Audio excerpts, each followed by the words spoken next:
Research has revealed that when the England football team plays a game, domestic violence in England goes up.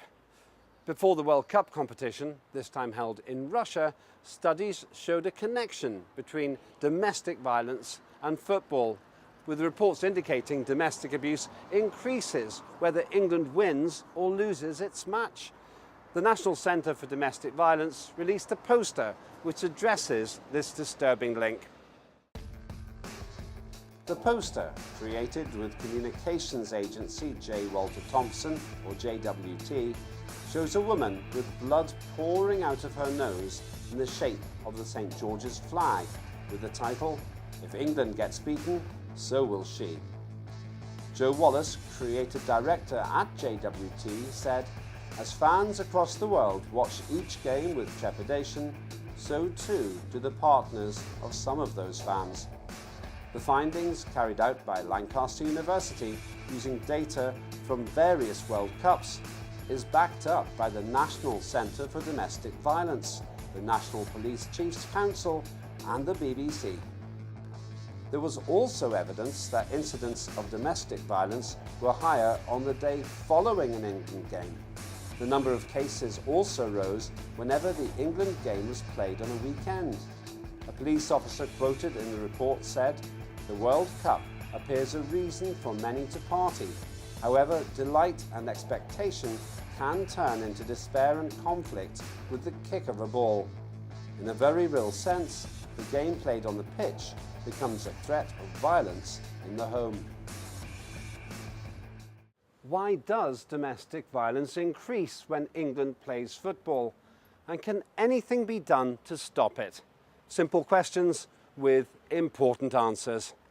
Does the public realise that research shows domestic abuse increases by 26% when England play and 38% when they lose?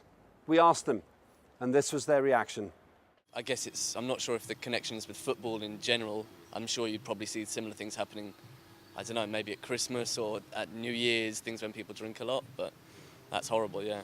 I'm not really surprised in the sense that football is such a big part of the culture here and is inherently kind of tied to those kind of masculine notions as well, and yeah, I don't know, it doesn't surprise me really. I don't know, it's heightened emotions, I would have said. I mean, the men are getting excited because they're, let's say, England supporters, they say, and of course, at the end, well, they did well. Let's be honest. This is something that has to do with the relationship in between the persons, between the couple, you know? Not at all, not at all. It's very surprising and disappointing, to be honest. It's shocking, to be honest. Is that England football? Yeah, that is actually quite concerning. Yes, I read it in the Sydney Morning Herald at home. I didn't know those exact figures, but I did know there was an increase involved following the tournament that's recently ended, yes. I didn't know that, but it probably doesn't come as a surprise, because I imagine a lot of the people that commit the violence have probably been drinking alcohol, and that probably increases their aggression. No, but I can imagine it to be true. I think it's quite shocking and very concerning. We know that gender violence is a major issue globally anyway, and it's something as a trade union leader that I'm involved in campaigning against, not just in the UK, on a Europe-wide basis and globally. And I think that we really need to make a stand against this. We need some awareness campaigns. We need the football associations and the football community to take responsibility, not to say they are to blame for the violence, but to start doing something in terms of awareness and campaigning and trying to address this issue. It can't be an issue that women have to respond to who are on the receiving end of that violence. It's a sad fact that in the UK there is always an undercurrent of domestic violence. That is essentially because we have not come to terms with a world in which the treatment of the sexes should be equal. But behind that, of course, is the economic structure, which means that very largely women are economically more dependent on the male structures. And so whenever there's a situation where there's a slight power imbalance, then people get excited. Human nature being what it is, it can and does result in domestic abuse. The average number of recorded incidents of domestic violence on the days when England played was about 79, compared with around 58 on the days the team did not play. What's the public's reaction? Maybe it's to do with I don't know, without getting, maybe it's too presumptuous, but like football being a kind of contact thing, and maybe a little gets people a bit fired up. It's shocking, really, to be honest. It's a real detriment to the sport, the game, and just how it's watched and how it's kind of disseminated in England. They're drinking more because England are playing, so they sit down, drinking more, then a disappointment comes into them, and then they've got to take it on the nearest and dearest, you know. I think women should understand men in this way, to give them their time, to have the time for watching football. Part of the reason that people actually do that in the first place, there's obviously a deep-rooted meaning behind it, and which needs to be looked into for sure. Trying to link the two together, I would imagine it's possibly alcohol-related or other substance. Well, I guess there's a lot of passion with football, and when there's that rising passion, then that can also spill over into violence. I think it holds a mirror up to some deep ingrained issues that are still there amongst not only individuals in the public, but also the kind of image that football unfortunately is associated with for some people, and the kind of energy it creates as well. So yeah, there are some issues there that need addressing for sure. I guess the issue with football is that not all football fans are hooligans, but all hooligans are football fans, unfortunately. And alcohol only makes it worse for them. So it's not a surprise. It's quite saddening, actually, when you put it down as a statistic. But I did study a little bit of domestic violence when I was at university, and it's not surprising that kind of comes through. But it's just a very depressing statistic generally. There has to be some responsibility placed on the football community, on the police, and I think there needs to be some harsh sentences on the men that are committing this violence, so that it sends a clear message.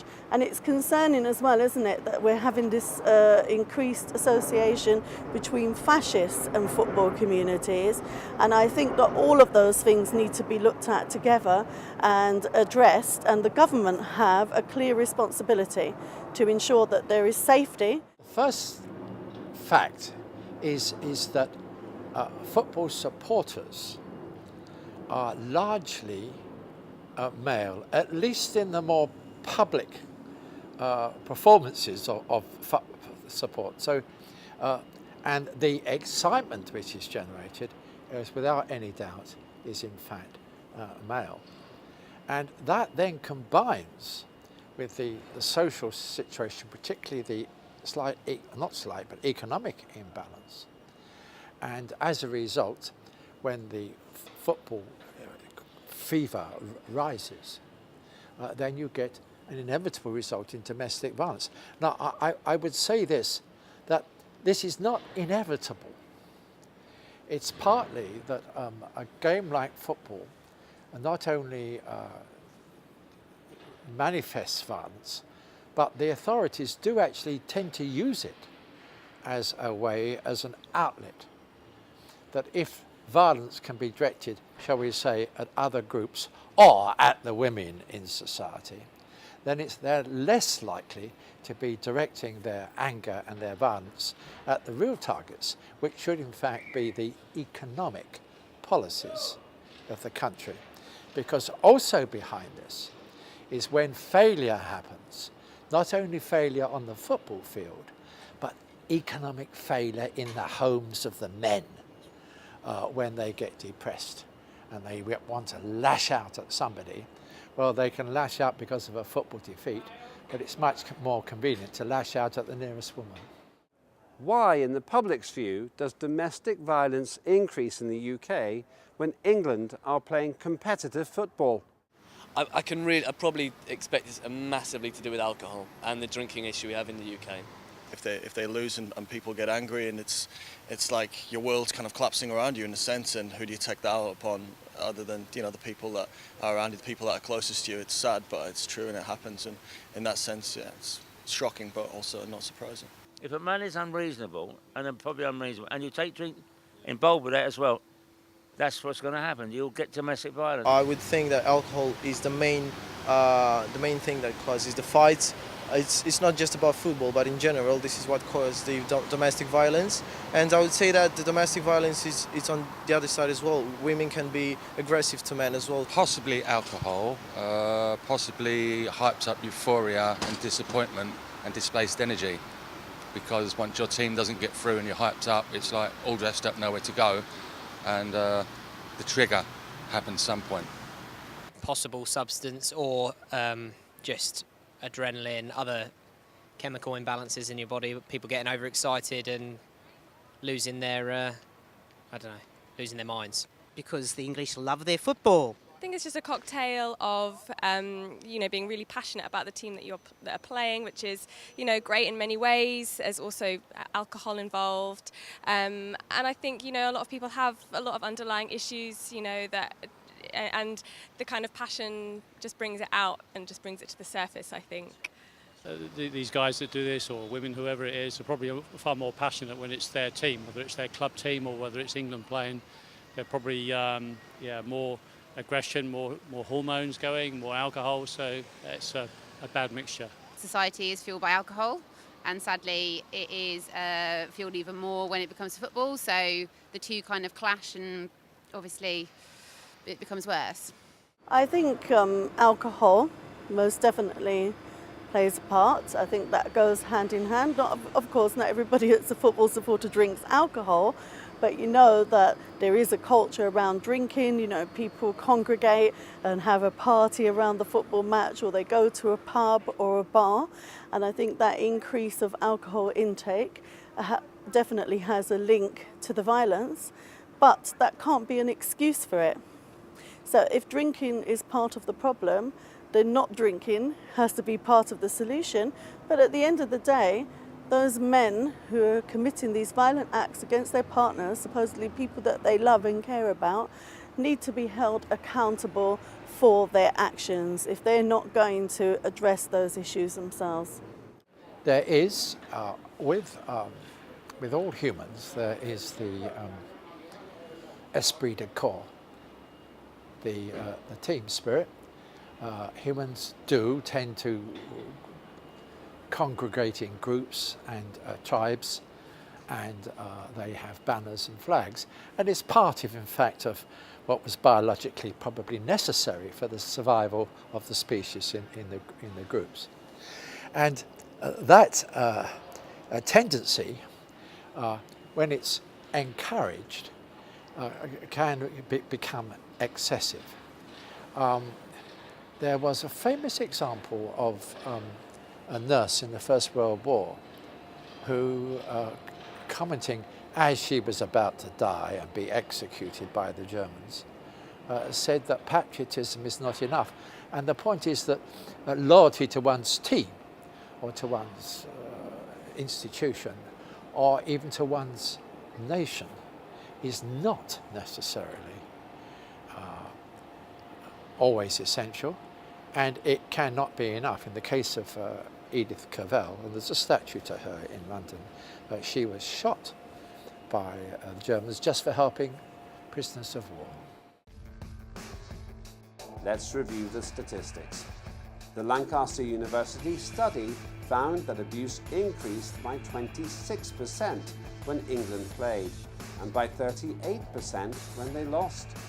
Incidents were also 11% higher the day after England played, whether they'd won or lost. In 2016 to 2017 in England and Wales, 713,000 men and 1.2 million women were experiencing domestic violence, a total of around 1.9 million adults. The number of incidents is also increasing. Reported domestic abuse incidents increased in frequency with each new football competition, from an average of 64 in 2002, rising to 99 in 2010. How does the public feel about this? Maybe people being kind of, alcohol and watching crowds, or I don't know, something strange happens, people's mindset when they see lots of big crowds together, and effectively what you're watching in football is a miniature war between two tribes. So maybe it triggers something. To be honest, it's probably tied to like wider political kind of stuff as well. Like there's Brexit, there's things that people aren't happy about. All their aggression used to come out because they used to fight each other. But when you take away the fighting instinct and all the rest of it, what are they left with? They're left with a drink and frustration, and their team hasn't won. You know, these football supporters take it very, very seriously. You know what I mean? Figures are showing that there is an increasing number when they're watching football. I would say that this doesn't have anything to do with football, but with the conflicts in between the... It's a very surprising trend. Maybe Facebook. Maybe people are, you know, bragging about it or something. Maybe, you know, people get to know about it and it's a new sport. Maybe we need to start knocking down some doors and I don't know. I think that it's not seen as being as big a problem because it does affect women more likely than it affects men. People are increasingly finding themselves in, and you know, football, I think it's just they're out, especially, you know, during the summer where also the sun's shining as well. It's just kind of like a cocktail. That does come as a surprise, I have to say. I thought we'd learned our lessons now, but I really don't know why. I thought behaviours were improving generally. It's a very difficult thing to define. It's a very difficult thing to be able to quantify as well. And it's not just physical, it's also emotional abuse, and this can come in many different forms. And I think it's more about the awareness that will then probably give the increase to the actual statistics. I can't get the word out. I think that the fact that football and violence are going hand in hand is of great concern. The fact that it's increasing means that nobody is doing anything to address this issue. Nobody is taking it seriously. However, for the first time, I think this year, we've seen quite a bit of reporting on it, which is helpful, but it doesn't resolve it. But the fact that people are starting to talk about it and there is an awareness campaign around it, what we need is preventative measures. So there needs to be an all year round awareness campaign, not just through the football season. There needs to be support for women and advice for women on how to keep safe. But in reality, the onus shouldn't be on women to keep safe, but you can't avoid the fact that they're going to have to if they, encounter any violence or potential violence. If you ask me the biggest factor in it, it is that the propaganda is that there's a thing called the free market, which is efficient and just in its outcomes. But the reality is the market is not efficient, it's not just. And that most of the new jobs coming into existence are temporary, low-paid, part-time, interns, unpaid, you name it. And this is particularly the case more in the north of England, where I used to live. And this is where you're going to get whenever there is an economic failure amongst the male population. So it is underneath the football phenomena and the position of the men in the structures, the biggest factor is an economic failure. And that actually lay behind Brexit. And believe it or not, it lay behind the success of that demented moron called Donald Trump in the USA. And neither the Brexit people, nor Europe, nor Trump actually have the solution to it. But I think you're probably therefore going to see a rise even further in domestic violence of this nature because of the underlying economic failure. In the public's opinion, what steps should be taken to stop this link between football and domestic violence? I think there needs to be a system in place where people can report things like domestic violence, maybe in a safer environment where they don't feel like they're under risk, and where it's more public advertisement about issues, so people don't feel so scared to make calls, and I guess more controls on things like alcohol during big matches. Just raising awareness of the issue and what kind of things affect it. You know, like football affects it, politics, whatever's going on in the wider world. I think people need to know and kind of realise, and people need to treat each other better at the end of the day. If I was to say to you, how do you stop them, or you can't stop them, tone it down, teach them common sense, say it's not your wife's fault, it's not your best friend's fault, it's not your family's fault, it's not your fault either, you're just frustrated about life. I would just speak to my wife and I would just explain to her what's the situation. But what a solution is just communication. This is my solution to that. Throw away the TV. And don't drink at home. Don't drink at home. But yeah, throw away the TV. I don't know, try and remove the stigma. I don't know, incentivise whistleblowing. Maybe something like that, yeah, talk about it a little bit more.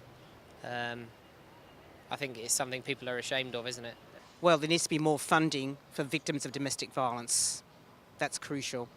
They keep reducing the funding in Australia and they wonder why they still have a rising rate of domestic violence. So I imagine it could be a similar thing here. I think in terms of football, you know, it is heavily male dominated. You don't see very female commentators, football commentators.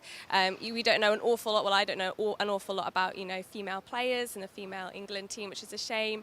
And we don't have a lot of footballers talking about it as much as they should. I know some of them do, but we do need footballers as well. Yeah, I think talking about mental health struggles. I mean, it's part of the upbringing of our children, right? We have to bring them up to relax more and respect other people, and yeah, maybe participate in different types of sports, perhaps, that doesn't have this kind of culture in it. Give access and resources to women and men as well, it's not just women, to be able to have a way out, to be able to seek support, to be able to seek guidance, and also, ultimately, if they need to leave that situation, what to do. I think we need a cultural change. Now, football is for everybody, it's not just for men. But I think it's, you know, associated with masculinity. You know, we live in a misogynist society, and I think that we need to challenge any forms of gender discrimination, any forms of misogyny, because all of those things can lead to that gender violence. You know, we see online abuse all the time towards women as well. So all of those things need to be taken, and the government need to have clear policies and legislation to try and prevent this from happening. There needs to be some accountability by all of those that are involved in the advertising, in football, in promoting alcohol, in promoting the culture. There needs to be a cultural change, but you know, stopping the culture that exists is not something that happens overnight, so it can't just be responded to when it's football season. It's got to be a proper system and plan put in place to ensure that there are preventative measures, because no woman should have to be subjected to violence that could potentially lead to death because of a football match. It's ridiculous, but it's also horrendous. On the large scale, you're going to have to find a new economics, because that is the underlying factor. And that's the long term and the overall factor.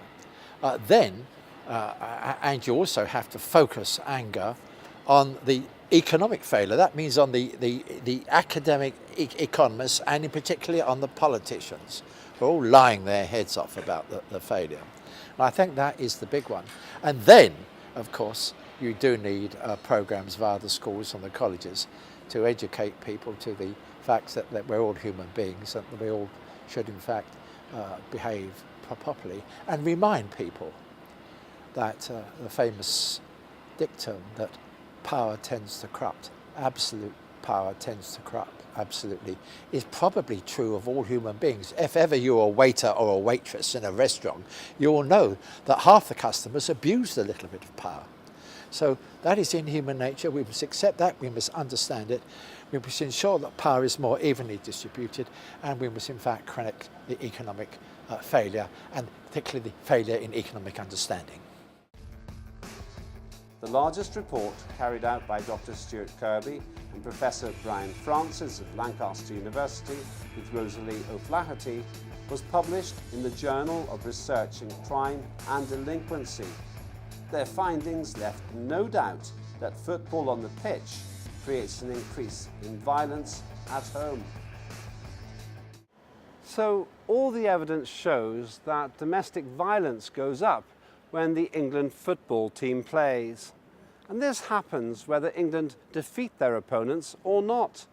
It's a domestic violence epidemic which brings pain and shame to the nation, even in its moments of sporting glory. It seems that, whether or not England beats its opposition, the English beat each other.